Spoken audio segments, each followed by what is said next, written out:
So if you're a fan of fantasy worlds, among many movies, books and shows, you're probably familiar with medieval period, also known as the Middle Ages. The first thing that pops up in your mind is probably a knight clad in full body armor, ready to charge the enemy ranks or maybe throw his opponent off his horse in a jousting tournament. Another one will be a serene landscape with a stone castle rising on the cliff, standing tall and dominant with endless fields and farmlands dotting the area as far as you can see. Now all these are idyllic representations of this era that we came to know and associate with. This, however, is only one side of the coin, while the other one paints a totally different picture full of harsh reality, death, and injustice for many who lived in this period. So much so that this era is commonly referred to as the Dark Ages. Greetings everyone, my name is Nikola Tomic, and in today's video we're going to talk about why so many people call the medieval era a Dark Ages and if that's even justified.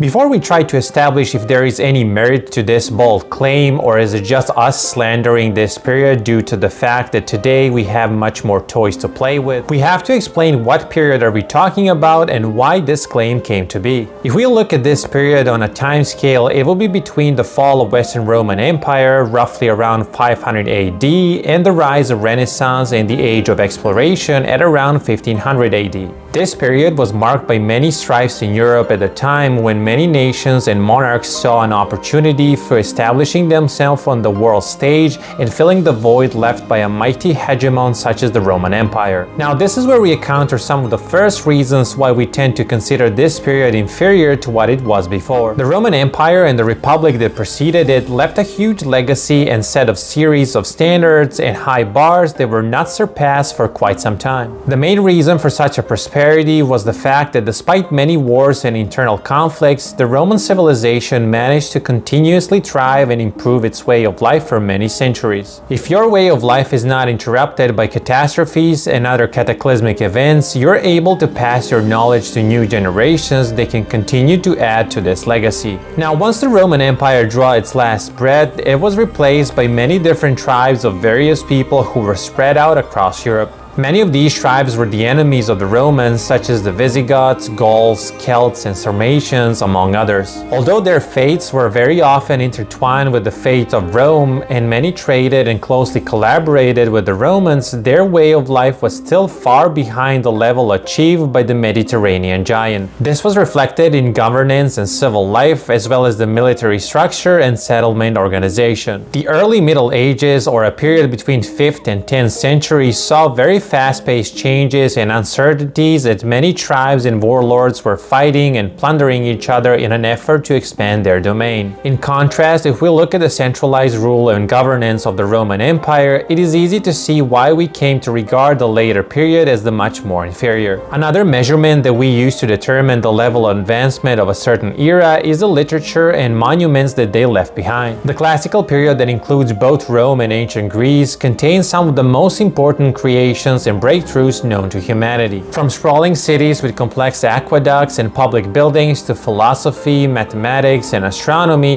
it is hard not to regard it as the cornerstone of the development of Western civilization. Now, what appeared to be an absolute lack of such feats in later stages drove Francesco Petrarca, an Italian scholar from the 14th century, to coin the term the Dark Ages. He complained how medieval people lacked the skills and ability to embark on such a legacy-building feat. Thus, in his mind, the European civilizations took a big step backwards that lasted for centuries. This, however, is not entirely true. See, instead of looking at it like a complete and abrupt end to literature and art, we should account for a possibility that it just changed its form. This time also represents the rise of monotheistic religion, predominantly Christianity, in Europe, that saw the rise of monasteries that took the burden of preserving and creating new forms of expressions. There are countless examples of incredible works of art across the continent that were created in this period, while the crafts of painting and masonry became highly sought after from royal courts to churches and monasteries. Education is also something that took a different role in these new societies, with people traveling to places such as Rome and Constantinople, where they would receive the necessary knowledge that they can be passed to their local areas. Many learned how to write and read from their local monks, while poetry saw the interests of monarchs and people in the higher echelons of the society, with many examples preserved even today. Now, apart from 14th century scholars, people from the 18th and 19th century also regarded the medieval period as the backwater of human development. This came from the centralized role of states and institutions of their era that was much closer to the classical rather than the later period. This is evident through the rise of neoclassicism and the admiration that they expressed towards the ancient world. Sadly, this also meant that the image of dark and backwater era will be even further cemented in the minds of many till very recently at least. Today, however, we look at it from a different perspective. Many historians have debunked and abandoned this claim entirely. The truth is that despite the initial evidence that point out to collapse of the society, there were plenty of others that show that civilization in Europe continued to develop, although at a slower pace. Furthermore, if you read any historical document from this period, you will find a plethora of legal acts, agreements, poetry, and description of a common life. Many countries were created at this time, as well as the first steps to a more egalitarian society that was enshrined in legal acts that will eventually become constitutions. On the other hand, when you look at the reasons for the Dark Age theories, such as many wars, life uncertainty, or internal strife, well, they are much different from the classical era, so if applicable for one, then it has to be the same for the other one. Finally, to summarize it all, the medieval period wasn't much darker than the classical era, nor it was much brighter. Instead, it was a natural continuation of a process that ultimately brought us to today. So that brings us to the end of this video. If you like what I do, you can consider liking this video and subscribing to my channel. I also have a Patreon account, and the link to that is going to be down in the description and the pinned comment. As some of you may know, I post one short video per day, and I do this longer videos on Wednesday. In the meantime, you can watch some of my other videos, and until I catch you on the next one, stay safe.